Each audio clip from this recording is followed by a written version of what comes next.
విశాఖపట్నంలో ఒక లా చదువుతున్న విద్యార్థిని అదే విద్యార్థినులు అబ్బాయిలు విద్యార్థినిని అమ్మాయిని విద్యార్థులైన అబ్బాయిలు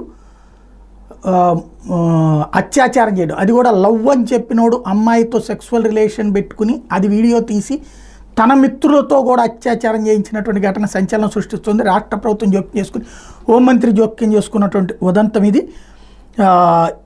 ఏదైతే 20 ఏళ్ల అమ్మాయి లా చదువుతోంది, తోటి విద్యార్థి వంశీతో ఏర్పడినటువంటి ఫ్రెండ్షిప్.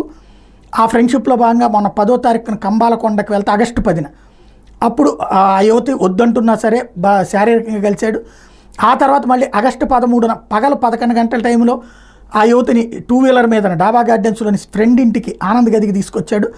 అక్కడ బలవంతంగా మరోసారి వాళ్ళు శారీరకంగా కలిశారు. అదంతా వీడియో తీసినటువంటి ఆనందు, రాజేష్, జగదీష్ ఆ తర్వాత గదిలోకి వచ్చి ఆ వీడియోని చూపించి బెదిరించారు. తర్వాత ఒక్కొక్కరుగా అత్యాచారం చేశారు. నిందితులు 3 లా చదువుతున్నటువంటి అబ్బాయిలే, ఒకళ్ళు ప్రైవేట్ మోటార్స్ కంపెనీలో క్యాషియరు.